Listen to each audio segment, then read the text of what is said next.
Hi. Hello. Yes. I'm rolling. Josh Arnold, investment consultant, brings you Garage Logic podcast number 1712, Feb 9, 2026. A lot of people believe that the day after the Super Bowl should be a national holiday. Including my daughter, Sophia, who spoke those words today. One way or the other. 52 degrees was the record high on this day in 1966. That's the year you have to go back to before there wasn't a Super Bowl. How about that for linking? Whoa! And the record low on this day was 33 below in 1899. Call Josh Arnold at 952-925-5608 for a free 48-minute consultation. Hail the flashlight king. And now, from the mayor's office above the boathouse on the east shore of Spoon Lake, it's Garage Logic with Chris Reavers manning Technology Corner, Kenny Olson from the Krabby Coffee Shop, John Heidt in the newsroom, and of course, the rookie. Here is your flashlight king, fireworks commissioner, and the keeper of common sense, your mayor, Joe Soucheray. The Mink writes, he got me thinking about Lindsey Vonn. The Mink writes that he's a lifelong skier and a fan of Lindsey Vonn. You have noted that you have the opportunity to view professional ski races in person, as have I. It's astonishing. And he goes on to say her crash was astonishing. You might as well be skiing down the side of the Sears Tower in Chicago. I don't think it's called that anymore. I don't know what it's called. TV cannot do justice to what downhill skiers are facing in those mountains in Cortina. I was unaware it was 109 miles an hour. I learned that yesterday. I don't think they hit 109 miles an hour. They did 2 days ago. Yesterday it was only 69. But the timer was set 100 miles an hour. And my wife and I both said, I can't believe it. It's just who isn't going to die is what it's come to. And it beats the hell out of your body. And I love sports that aren't officiated.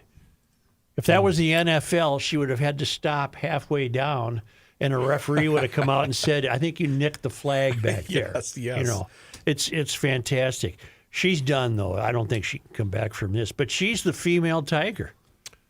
Well, she's always banged up and getting sewed up and stitched up and repaired, and maybe she'll try to come back. But that sport is so gripping that I find myself just exhaling when Breezy Johnson, is that her name? Breezy. Yes, Breezy. Finally got to the bottom. I thought, whew. They're skiing on ice, for one thing. Yes. It's not even snow. It's ice. But do you feel that Lindsay might be taking someone else's spot? She qualified. She qualified. Okay. But I think she's done now. Good Lord. That's just amazing. And she spent more time on a helicopter in these Olympics than an ice agent. But boom, boom. Hey, I should have warned you. Hey. Frozen water. He meant frozen water. Hey. But boom, boom. Hey. I don't think you're getting it. The timing on this show is I don't think you thought it was funny. Because I'm trying to queue up the question you asked her about Tiger in that interview. Oh. Yeah. She didn't like that. That's all right. She went with Tiger for a while. I think they satisfied each other and parted ways. Hey, now. We'll get right to the chase. Here we go. Cue the talent. Stand by in 3, 2. PM free at the Orpheum Theater tomorrow. Yes. May I ask you a Tiger Woods question? Oh, boy. No, not a personal one. Just one. If you had to guess, is he playing again this year? If I had to guess, I would hope so. I'm sure he's doing everything he can to come back. He's such a hard worker, and I really hope to see him back. I can't say whether he will be, but if anyone can do it, it's him. Yeah. All right, thank you. What is your... I'll say. Hey, now. Hey, Lindsay. You could just hear her. What did Pat ask her, Pat? Lindsay, how about that last slalom? You took a left, you hit the flag. They're slowing you down there, huh?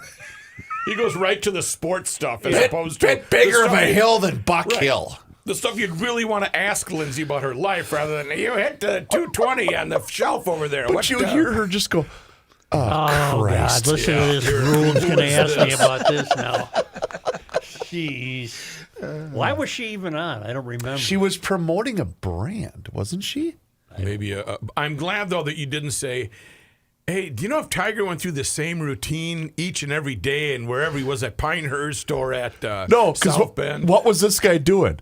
I got to watch golf this weekend. Yeah. Thanks for Yeah, is coming Tiger on. Thanks gonna for be here? joining us. Yeah, But let me know if is Tiger- Tiger going to play? Yeah. By the She's way, like- that was 10 years ago. Wow. June of 2016. That's probably about 10 surgeries ago. Yeah. Chris writes, just thought I would pass on a humorous tidbit.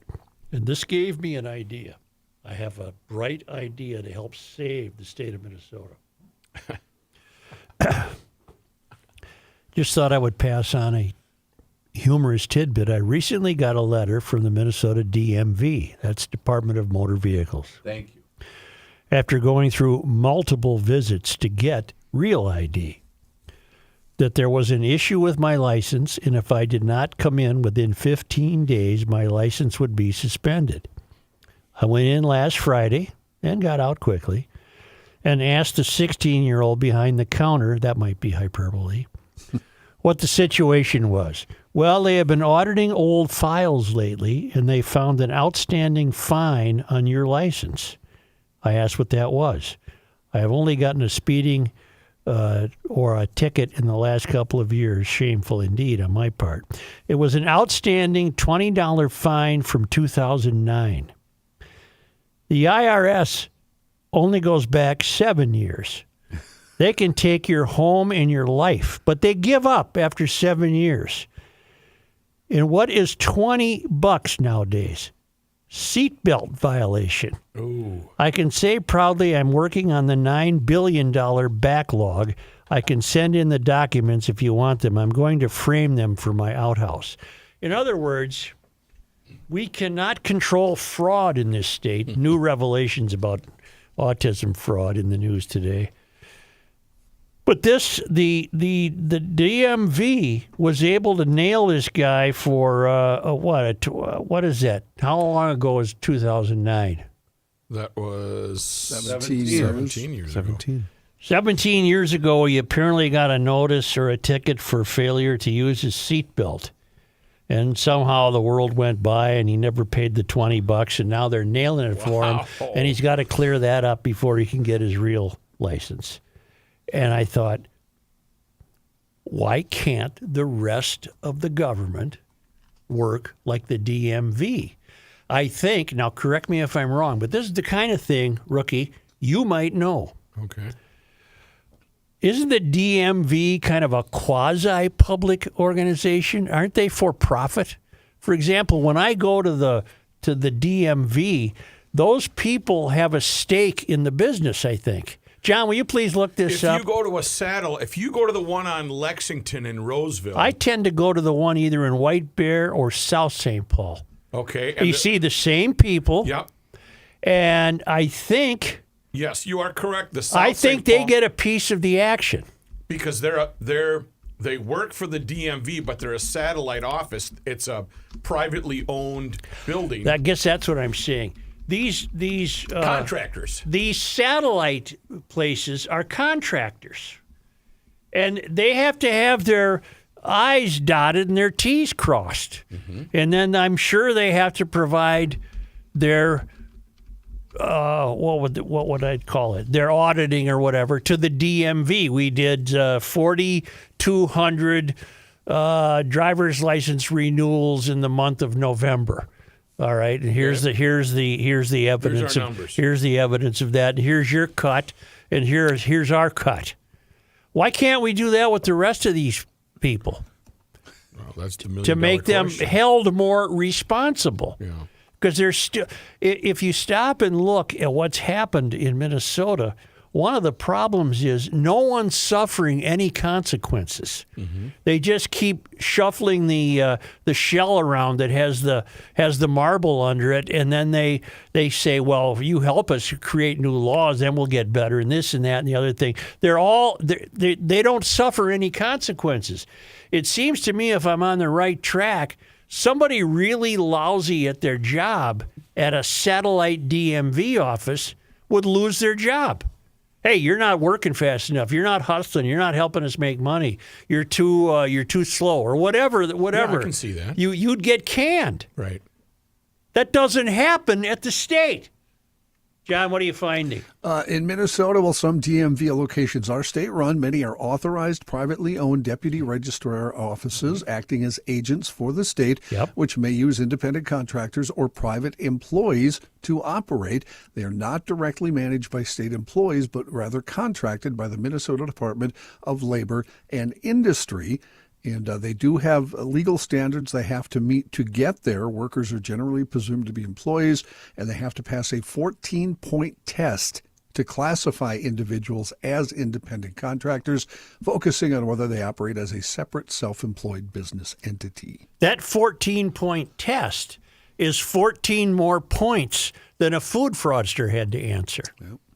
Good point. Okay, we're on to something here. Rather than have this monolith, this Department of Human Services in which no one's accountable for anything, why don't you break that up and farm it out to private contractors? In other words, I'm going to open an autism center, and you walk into the autism version of the DMV, and you say, I want to open an autism center. Oh, you do, huh? Well, the fee is such and such, and then we stamp this and this. But first, Bunga bunga. take this sheet into the other room and come back with these 14 questions filled out. Then we'll be taking a look at it, and you'll be notified as to whether you're eligible for any of this money.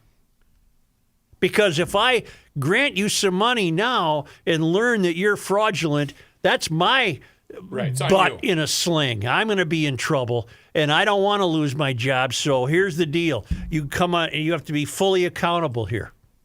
Yeah, but why are you doubting this? Because what you're doing, and you don't even know you're doing this, you're basically giving up, saying our DMV employees are not capable of doing this. We've got to go hire outside. I mean, shouldn't it be? No, I'm not saying that about. No, but that's what having a satellite place says. No, you're wrong. And How I'll tell so? I'm not telling you you're wrong. I'm just not going to argue with you. No, but what I'm saying is the DMV should be able to handle it without outside help. No, because licenses are so common, and so many people need to renew their licenses, renew their plates. They just sold a car. The guy's got to go in and get the title transferred. What do you want, a line around 14 blocks in downtown St. Paul waiting to get into the one and only DMV? No, they've satellited this out to expedite. I'm for it. Yes. So what I'm saying is expedite this other stuff. Autism, Because the Department daycare. of Human Services, once you get inside that womb, you have no motivation to excel. You have no motivation to be competitive. For all I know, these satellite DMVs, they compete with each other. Well, we had 1,400 license applications. You did? We only had 700. Damn it. Well, okay, but the flaw is they weren't being audited. How do we know that the Who's not being audited? the autism, the daycare, the food fraud? They weren't being audited. Right. Well, you're resting my case. But we're leaving the DMV to chance. I'm playing devil's advocate. No, you I'm have with to you. stop now. You have to stop because you're missing an important point. I'm not indicting the Department of Motor Vehicles. Agreed. The Department of Motor Vehicles, because the demand on what they do is so widespread, so universal across the whole state, it behooves them to have a place where somebody in International Falls can go and complete their transactions without dealing with the central DMV in St. Paul. Supply and demand. Okay, I'll accept that. Okay. That's not what's taking place with the Department of Human Services. If you wanted money because you're pretending to open an autism center, they're just writing you a check. But if you had to go into, Bob's Autism Satellite Place on University Avenue and get grilled and have your paperwork verified and checked out before you got your money, that's better than this fraud. I total 100% agreement. So I've talked you into it.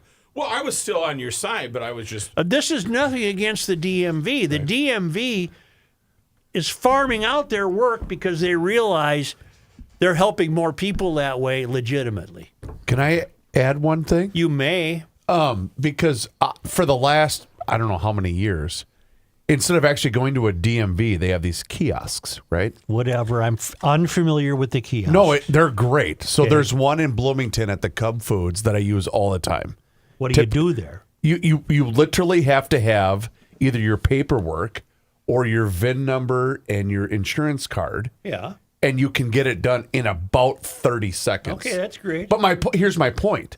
I completely agree with what you're saying. Why can't more of this be an extension of government? Instead of having to house, an entire staff of people, this computer does it in less than 2 minutes. Okay.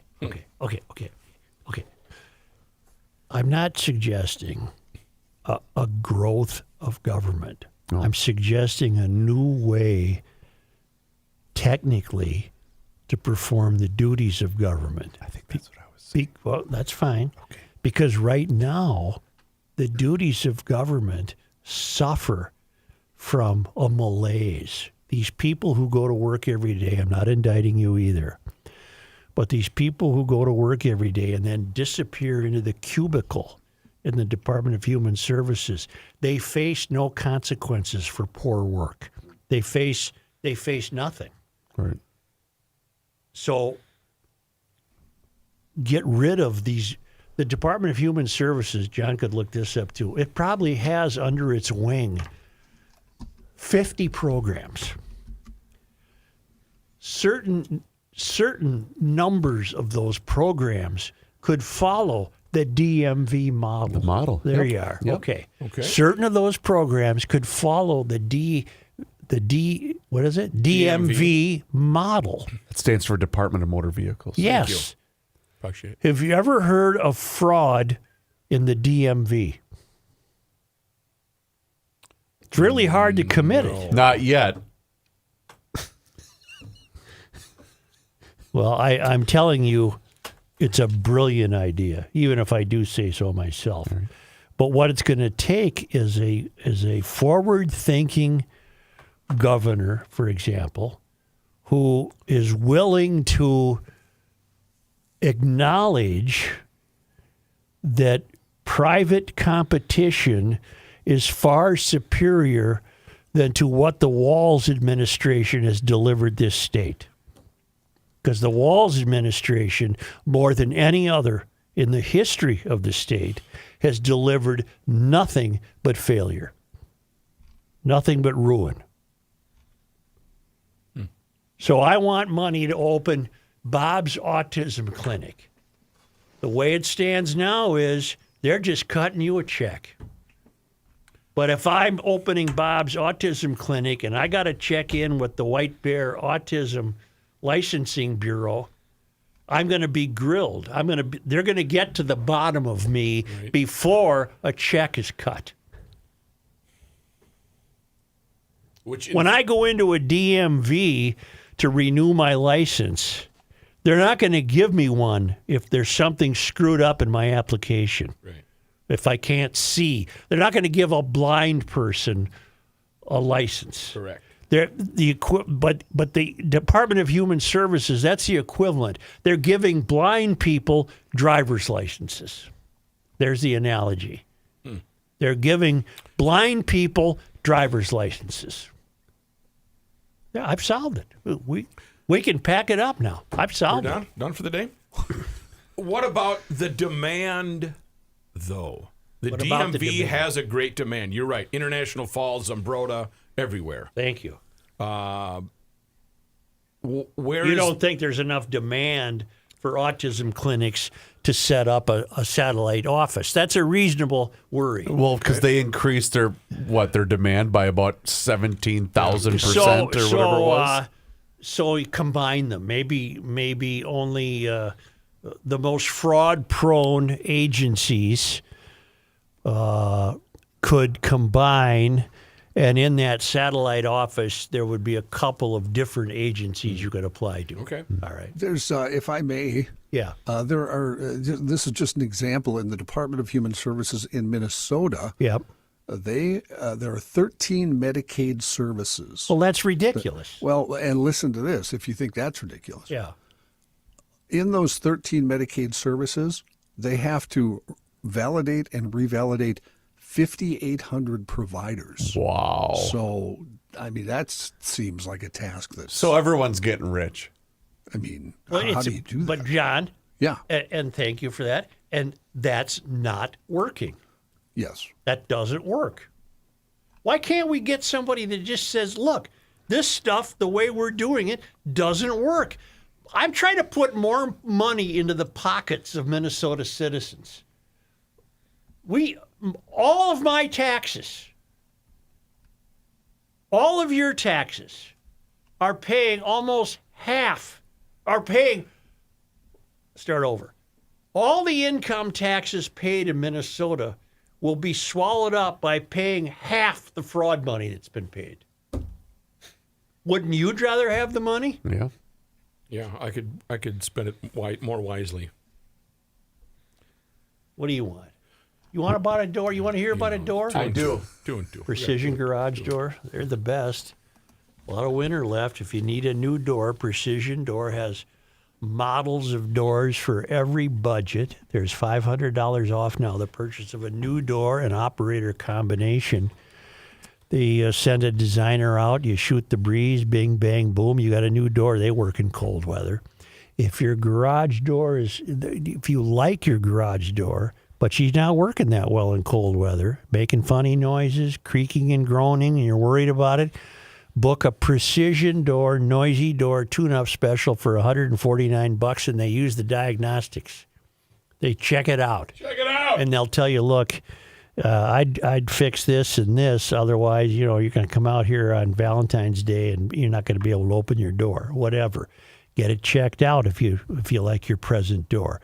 Book online at precisiondoormn.com or call 612-263-6985 to schedule your free on-site new door estimate or book a Precision Door, noisy door tune-up special. Where were we? Fraud. Well, I just solved it. Paying the piper. I just solved it. Put more responsibility in the hands of private contractors. Can I help you answer that question, though? Sure. You're making the assumption, though, that the people in places of power are interested in putting more money into the taxpayer's wallet.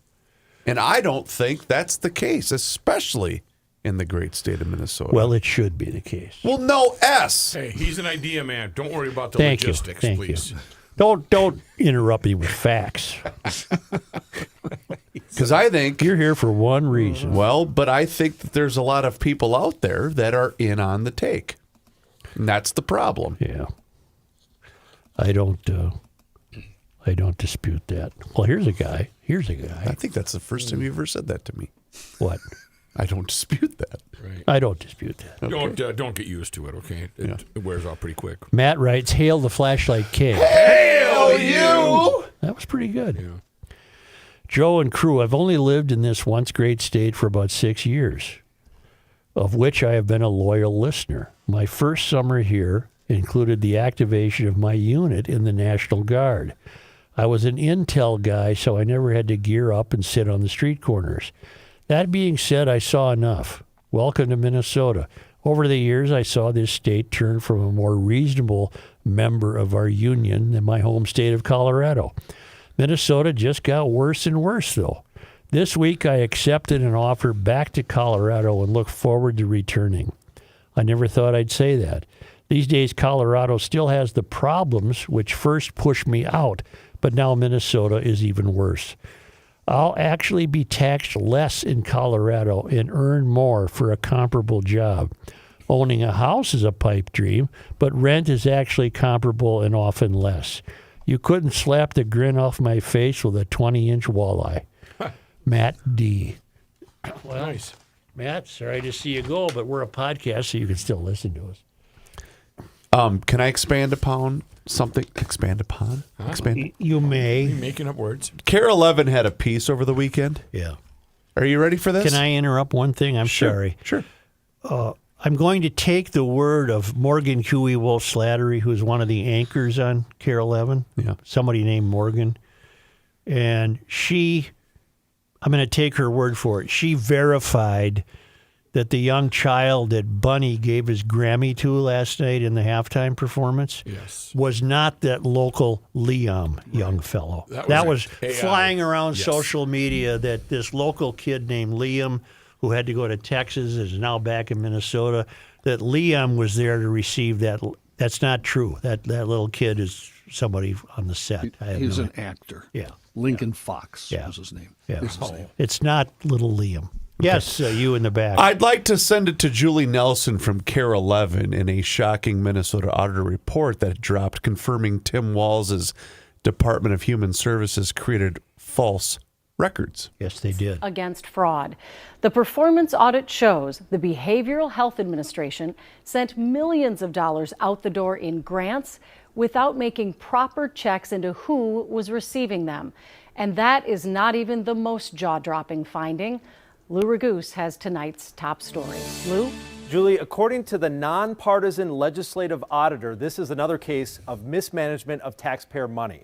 But perhaps the most explosive revelation is that managers within DHS, the Department of Human Services, tried to cover their tracks by backdating and creating new documents. But I do want to talk about what a serious issue this is and how it is, frankly, unacceptable. Another sobering report by the Office of the Legislative Auditor, this one concerning the Behavioral Health Administration within the Department of Human Services, which issues grants to providers treating mental health and drug and alcohol addiction, hundreds of millions of dollars each year. The audit found them issuing grants to applicants without a bidding process. So what we saw is that there was multiple entities that could have been eligible, and they chose not to provide a justification for why they were picking those. This report is quite stunning. One outrageous example, the auditors found a grantee that was paid $672,000 for 1 month of work without any info on what they do. And the audit says the grant manager who paid it then left DHS a couple days later and became a paid consultant for that company. To me, that's criminal. Auditor Judy Randall says she was most shocked that during the audit, multiple DHS managers backdated or created new documents to try to cover their tracks. Frankly, in the 27 plus years I've been with OLA, I have never seen this before. I will say we have had suspicions periodically, but we have never been able to prove it, to document it, and we did in this case. And it's very troubling. Temporary DHS Commissioner Shireen Gandhi's response. I was shocked to hear this information in the exit conference, and it is absolutely unacceptable that any staff would provide anything other than accurate representation of the work done to an auditor. Now, there were a lot of questions from lawmakers about whether this audit should result in criminal investigations. So we'll see what comes from that. The Office of the Legislative Auditor provides recommendations both to the department and to lawmakers in case law changes are needed. Just one more time of what the auditor said regarding this fabrication of documents. She called it a systemic problem within DHS. I mean, All right, Lou, it just seems like fine. every time you Thank you. think it can't be. Here's the deal. When this state worked, and we all liked it here, we were generating fortunes of money for the state of Minnesota. Much of that money, it got to be so much money. How much money was it? Well, the budgets kept doubling. And more supposedly caring entitlement programs were developed to be accommodated by this growing influx of money coming to the state. And maybe it was inevitable that it would all go south at some point. So much money with so little accountability. And they got away with it for a long time. They're no longer getting away with it. Well, they are getting away with it. But what is required now is a completely new way to look at this. Whether it's my idea of satellite offices for these various agencies, to put them in the hands of private contractors or what. I don't know what the answer is, but this can't continue. And a new governor has to make sure this doesn't continue. It can't. We're running out of money. People are leaving the state. It's not enticing right now for a business to move here. A tweet I had submitted over the weekend gained a little bit of attention. And I said, replacing Amy Klobuchar for Tim Walz is like crapping your pants and changing your shirt. Because they're all on the take, and you will not convince me otherwise. They need to keep the plate spinning, because if something disrupts the plate spinning, they all know they're in real trouble. And how can you dispute it? Well, I'm thinking. There's no other way to explain this. But nothing's happening. I tried to think, but nothing happened.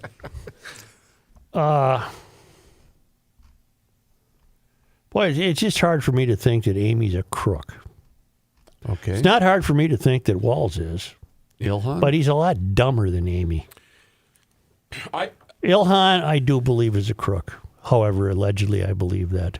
I do believe she is. You're going to use the line, you don't believe Amy Klobuchar got up one day and said, I'm going to try to defraud the people of Minnesota. It's hard for me to believe that. I would have to agree with you, too. But then what would that mean? Kickbacks? Votes? She doesn't have a problem getting votes. Everybody loves her. I think she's done a great deal to ingratiate herself with the Somali community. No, you're not above the rules. I know. And, that's what a smart politician would do to get their votes. That doesn't necessarily follow that she'd be getting the envelope once a month. Right. You know what, though? I will grant you this. Nothing would surprise me. No. Nothing would surprise me. And I don't know how Amy, as steeped as she is in DFL ideology, DFL dynamics, DFL ways of doing things, she's not the first one I would turn to fix this state. Who is? Who would be capable, or who would? Do you need to bring a consultant or an outsider? You can't depend on your own government to do it because they're not capable. They've already shown us that. A strong, independent voice. Male, all right, everybody. Male or female, black, white, red, blue, I don't care, with a background in business and a background in some public service to step forward. That would require. We haven't heard from this person yet. Is how I'd answer that. Okay, we have. Right. Who is willing to make that sacrifice? I don't have anybody in mind. This was it. Chris Medell who dropped out of the race. Was that his first name? Yeah. Chris. Well, he showed me something by essentially saying, "I can't be party to this BS." Mm-hmm. Okay, I don't know what made him think. Why he didn't know that before he threw his hat in the ring, I don't know. I don't think that person has stepped forward yet. Well, and then to get that person, you would need It's got to be bipartisan or whatever, because they'll bicker left and right that they're just trying to get at us because we're Democrats or. No, we're in a pickle because these candidates have to pass litmus tests. So do podcast hosts. If you discover now, I'm blocking emails now. I've never done that before. Really? But I started today. Oh, the negative ones are more fun. Does that mean somebody is notified that they're blocked? No. Oh, I just won't be able. They'll keep sending them, but I won't see them. Right. Okay, great. Because it's nothing against any individual. It's just I don't have time for the insanity anymore. It's your, with all due respect. Yeah, I can't put up with the BS Just hit anymore. reply and go blocked. If you excuse the whole, I don't want anything to do with you. You're not a rational human being. Send them to me. I'll read them. No, they'll still come in, but I just won't. They won't know that. No, they won't come in, but the emailer won't know that. Blocked. There, I got it. Yeah. It's blocked. Noted. Noted. Now let's give a moment or two to the halftime show as further proof that everything's politics. Used to be, 5 girls that come out in a reindeer costume and prance around, and that was it. One year it was a guy on a snowmobile, did a loop-de-loo. How many did you cover? 10. 10 of them? Yeah. What was your favorite one in person? Well, that's an anything at the Rose Bowl, just to be in California. Because he's in I knew it. Or Miami. Silverdome. Or Miami. Yeah. Silverdome, you can have that. That's where the computer took flight. It was an accident. Right. Where was I before you interrupted me? The halftime show. Oh, well, to Used show to you about halftime shows, I don't really recall any of them. They were just.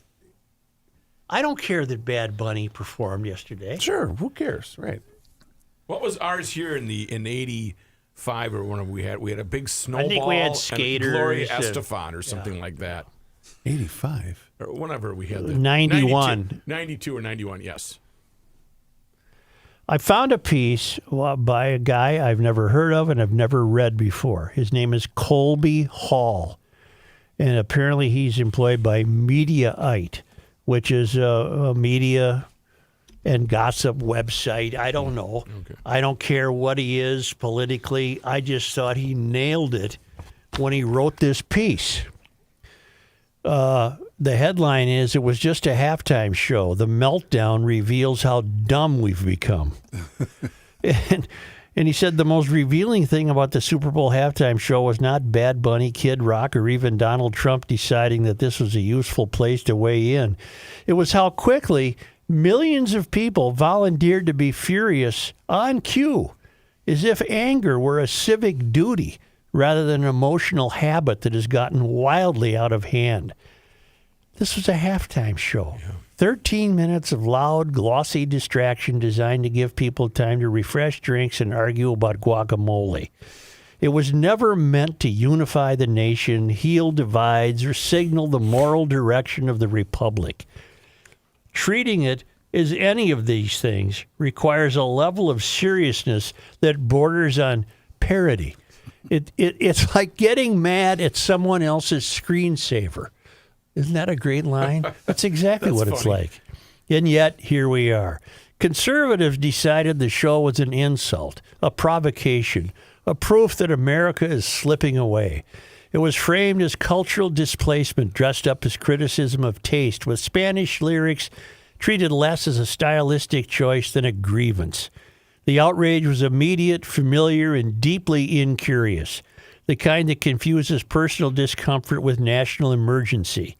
This would be easier to take seriously if it weren't aimed at a league that has spent decades booking halftime acts based on audience math rather than cultural loyalty. Let me pause.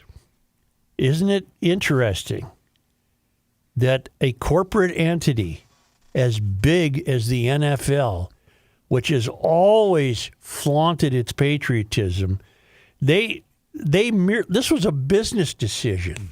The NFL has a growing Latin American audience. They play games, people, in Mexico. This was a business decision to go on. At the same time, social media filled up with progressive voices eager to sanctify the performance as a transcendent cultural moment. Not just good or enjoyable, but historic, brave, deeply moving. Bad Bunny's fans undoubtedly loved it, and that's fine. But the rush to deify a Latin club music superstar as if he had delivered a once-in-a-generation artistic statement was its own kind of performative excess. The set itself was slick and competent, heavy on choreography and spectacle, light on surprise, with the camera doing more work than the music. It was built to look impressive in clips and travel well across platforms, not to rewire anyone's understanding of pop music or American culture. Calling that revolutionary felt less like appreciation and more like, and then the printer cut out on me. Well, anyway, I won't read the whole thing. More like anxiety about saying the wrong thing. Yeah. It's a great piece. He's right. People, we can't live anymore in this country, though. Everything's got to be passing a litmus test. You're Roger Goodell. Who is your next year's halftime? What would you, seriously, what would How you the like hell to see? do I know? First of all, I don't even know where it is next year. Where is it next year? It is in Los Ask Angeles. Gabe, where is it next year? At SoFi. I don't know either, Gabe, so I'm not. Didn't we just have one at SoFi? Didn't the Rams win theirs at SoFi? I don't know. Hello, staff, anyone? What?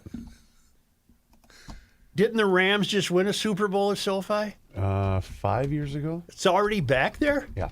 When do we get our next one? Well, Los Angeles, that opens it up to, that's the capital of the entertainment world. That opens it up to anybody. You know what they'll pick? They'll pick it based on a business decision. Of course. Those performers at halftime don't get paid.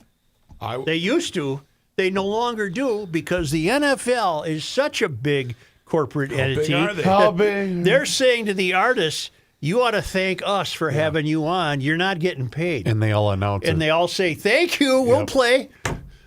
Because the publicity and the streaming will more than make up for the fact they didn't get a paycheck for that night. But the irony is, they only, well, except for Bad Bunny, book people that are already huge. Man, we ain't got no control of that. Y'all need to call Roger Goodell. So they want to make us play what they want to make us play. So we got to just play.